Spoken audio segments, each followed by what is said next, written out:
Today in Key West History is a proud member of the Florida Keys Podcast Network. Edward Gresham Ball was born at Balls Neck, Virginia on March 21, 1888. He was educated in the one-room Shiloh schoolhouse. After completing primary school, he convinced his father to let him quit school and get a job. He'd always been obsessed with making money. At one time, he prospected for gold in Alaska.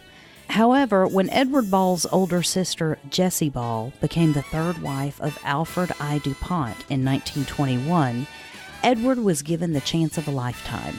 He began working for his brother-in-law in 1923 for the lofty salary of $5,000 a year, and he moved to Delaware, where he was publicly named manager of the Clean Food Products Company.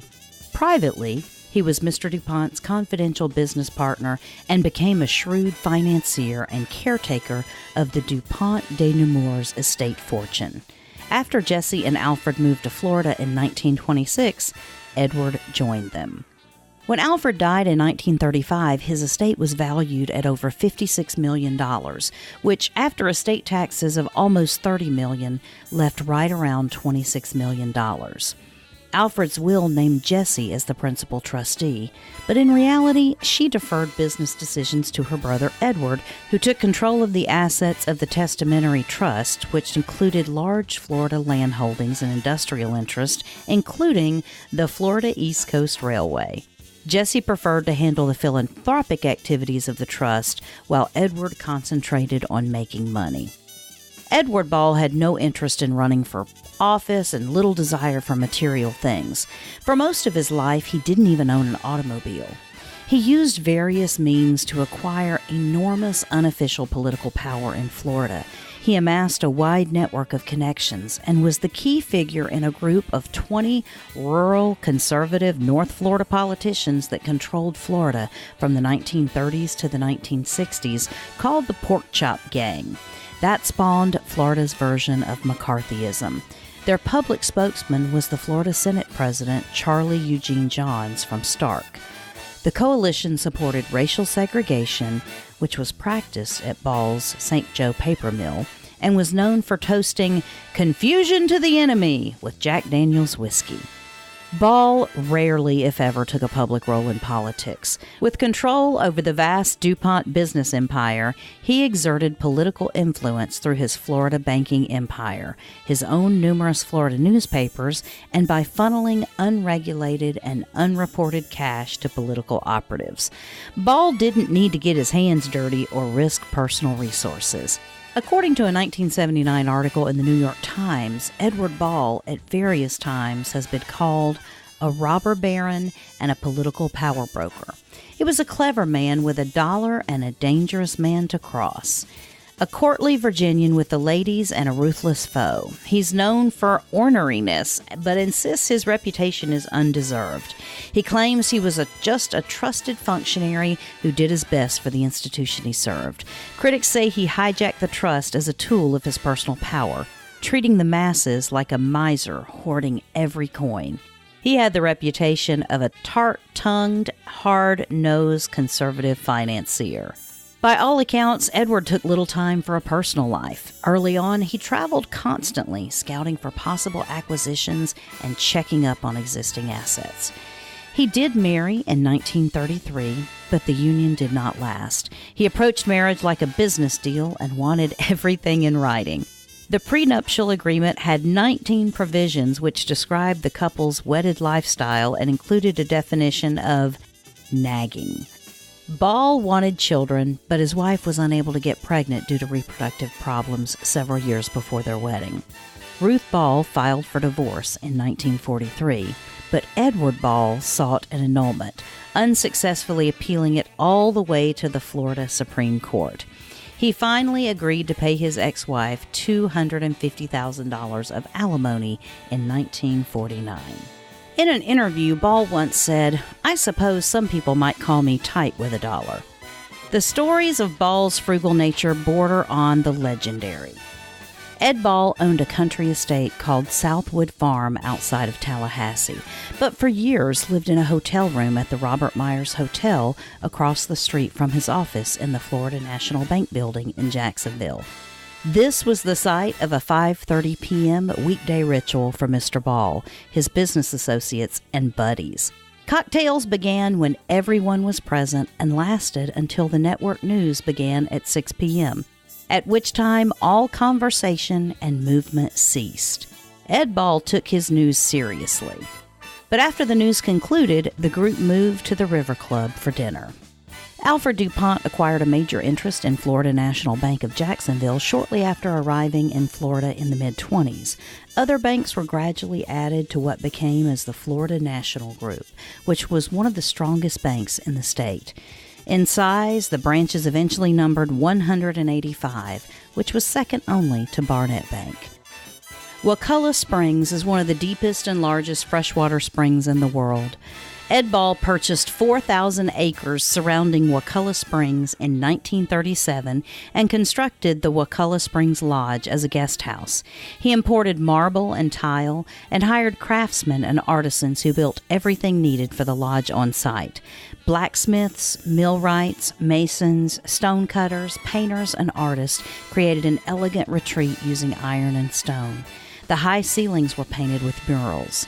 There are 27 unique guest rooms, each with a voluminous marble bathroom, walk-in closet, and antique or period furniture.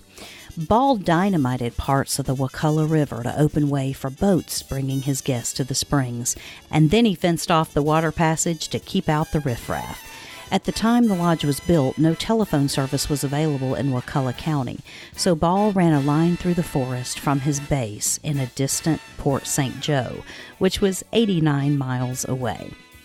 Arguably, the most noteworthy chapter in Ball's business career was his battle against the railroad unions in the Florida East Coast Railway strike of 1963 to 1977.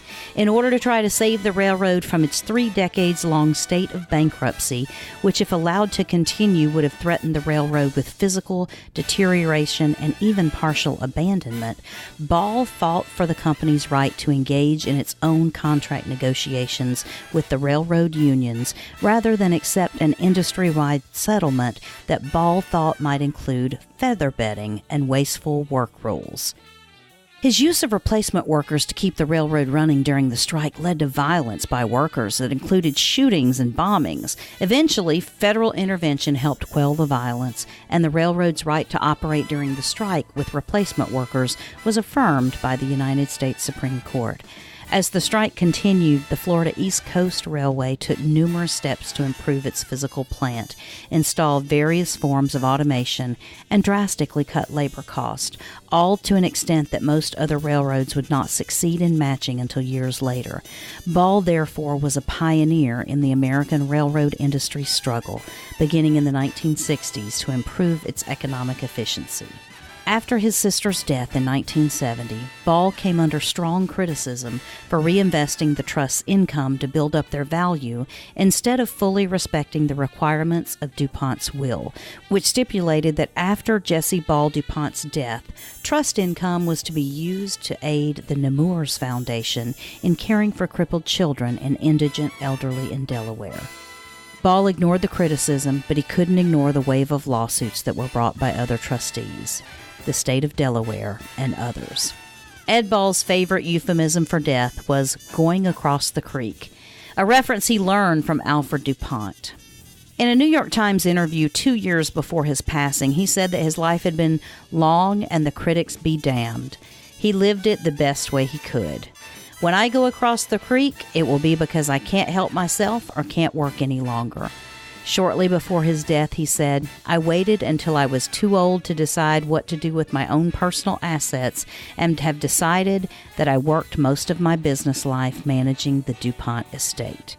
Ball said he was very proud of what DuPont had established in the Nemours Foundation, and upon his death, save for a few minor bequests, he left his entire estate to the foundation, with one stipulation. His bequest could be used in Florida only. Edward Ball died at the Ochsner Foundation Hospital in New Orleans, Louisiana on June 24, 1981. When he died, the value of the DuPont Trust had ballooned to $2 billion. His late sister's foundation, the Jessie Ball DuPont Fund, had assets of $75 million, and Ball's own estate was estimated to be worth $75 to $200 million. And it was today, March 23, 1941, that Ed Ball, the general manager of the Alfred I. DuPont estate, purchased 600 acres of land on Upper Matecumbe, Little Torch, and the Sugarloaf Keys. And that's what happened today in Key West history. Today in Key West history is brought to you by 43 Keys Media. You can find out more about what's going on in our beautiful Florida Keys by visiting 43keys.com. You can also find this program as well as others as an Alexa Flash Briefing. You can find us on YouTube and anywhere you listen to podcasts. So wherever you're listening, subscribe, give us a thumbs up, and never miss an episode. And then we'll see you over at 43keys.com. And don't forget to check out the other programs on the Florida Keys Podcast Network.